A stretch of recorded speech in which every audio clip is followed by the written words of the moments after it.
I recently watched a video, I don't know how old it is, by Satguru. There was a lady in India who is performing or asked a question on Reiki. Reiki is in India their form of energy healing, using the life force energy to heal illnesses in people. And she asked a question to Sadhguru regarding using Reiki in healing people, and that the healer sometimes is told that they are taking on the negative karma of the person that they are healing, and how to overcome this.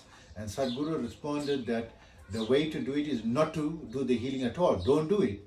And then he went on to explain that when one is using one's fourth dimension energy, the life force energy, to heal other people, this is something very dangerous, because we are creating some change in the in the way the universe is functioning, and the way that person was supposed to enjoy his illness and overcome his illness, or suffer the consequences of his illness and so forth.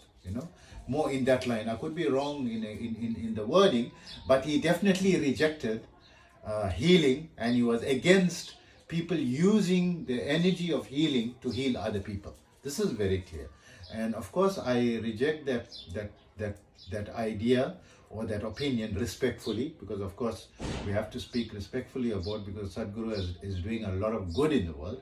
But I respectfully, because not just from my personal opinion, I'm myself energy healer, and I initially trained under Qigong healing, the Chinese art of healing. And I checked with some of my Chinese masters, and their opinion, this healing or the use of healing energy to heal people is an ancient art that is thousands of years old, over 2,000 years old, right? So it is being practiced as an ancient art form for so long, and by so many masters. And when we checked with one of the current practitioners and one of the current people, and he says that when one learns to harness this energy and able to heal your own self, and able to pass this higher energy through your own meridians, through your own energy centers, and cleanse your own energy centers, then you can also cleanse other people's energy centers as well. And you can continue to practice and hone in on it, and it is a good thing because you are a healer, right? So there's also the light workers, and the light workers a group of people that are easily hundreds of years old, if not thousands of years old, right? And they are light workers, in the sense that some of them are healers, energy healers. They're using their power of healing not only to heal illnesses, but to heal people emotionally by their advice, also by their presence, And it is an opinion by the Light Workers Association that many light workers experience a block in their lives, that you find that it's very common for light workers to have many personal problems in their lives, and also financial problems in their life. And the main reason is a very simple block, because they're not prioritizing their gift which they have. So once you have this gift, this ability, this power to heal, not everyone has got this power, right? It is a superior power that is not easily available, and it's possible for you to heal someone if you have it and you don't heal someone. So there's actually is an opposite opinion by the Light Workers Association, that it actually causes harm to you if you don't heal someone. So from the Chinese, the Qigong perspective, they give a warning about this energy healing. They said, when you come, many people, they say, energy healing, I want to become a healer, and they get into it, and they start to do Tai Chi, and they learn to capture the end. They do a few courses on Qigong, and they learn to move the hand and feel the energy between the hands, and develop the energy, and then they start practicing the healing more like a hobby, nothing very serious. So it's fine when you're doing it as a hobby, but once you start taking it seriously, and you start to do a daily practice, a discipline to hone it. I'll give you a good example. Myself, I'm an energy healer. I spend minimum only on my breath work, right? Only on my breath work. Currently, I'm spending 3 hours, per day, just practicing my breath work, so that I'm keeping my energy, honed, so that in the event I get a call, an emergency to heal someone, my energy is ready to heal anyone anytime. And then I'm also doing the yoga exercises and postures, and that is taking me around another hour. I'm also doing meditation. I'm also doing pranayama, right? So the breath work I'm talking about is different. This is a kriya specific for the energy. And then the pranayama is a different type of breath work. It's generally to upgrade the thing. So we're spending many hours. So I'm doing it on a serious level. I'm not doing it as a hobby.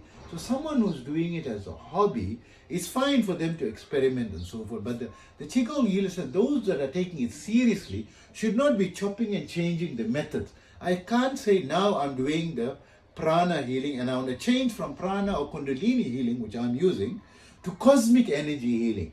And now, because there are some people using cosmic energy, they are tapping into the cosmic, not their own personal life force energy, tapping into the cosmic energy, using the body as a vessel and bypassing through the body into the person, directing, harnessing the energy from the cosmic energy, directing it to the person and controlling it and getting it to heal something specific in the person that they want to direct it to.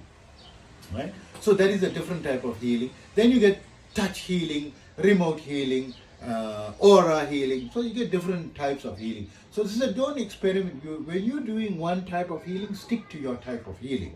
Don't move and chop and change around, because they are, this is a serious problem, because you're playing around with a higher, because the energy is coming from a higher power, and the energy itself has got superior intelligence to the normal mind and the normal human level of intelligence. So we can't play around with that. It is dangerous to play around with that, right? So from that perspective, I will say, okay, yes, to Satguru, that if you don't know what you're doing and you're not doing this under a qualified person, or you did not learn and you're just practicing healing on your own, it is not good. And then regarding the how to remove the karma, right? There is a way. Of course, I myself, when I'm doing the healing on someone who's extremely ill, who's in ICU, I become almost equally sick for a few days and it passes through. But I know how to, I've got a recovery protocol, thing that I do after I do the healing to recover myself. And then also the bad, because I also remove bad luck from people, evil spirits from people and so forth, evil energy and so forth. So I need it, it's going to affect me. Yes, so of course it's going to affect me, right? So, but I know how to remove, because I've trained how to remove it. So I do certain practices which I was taught by my teachers, how to remove this.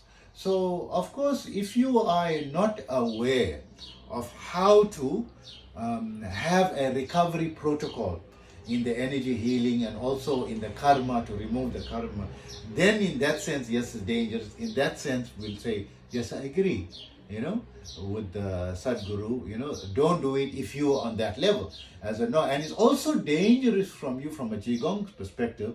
If you're doing something and you're chopping and changing and you're not really knowing what you are doing, you can, harm yourself in that aspect. But this is an ancient art. There are thousands of us who knows what we are doing. Professional people who learned under professional masters and learned and professionally trained. And if we don't know something, we go back to our teachers for the answers. So, this tradition and this opinion that this is something that should not be practiced, or a general statement, I disagree with that in that sense. So I hope it's not taken negatively and taken positively, in a positive light, and I hope this video is informative, and thank you very much for watching. Thank you, Osman.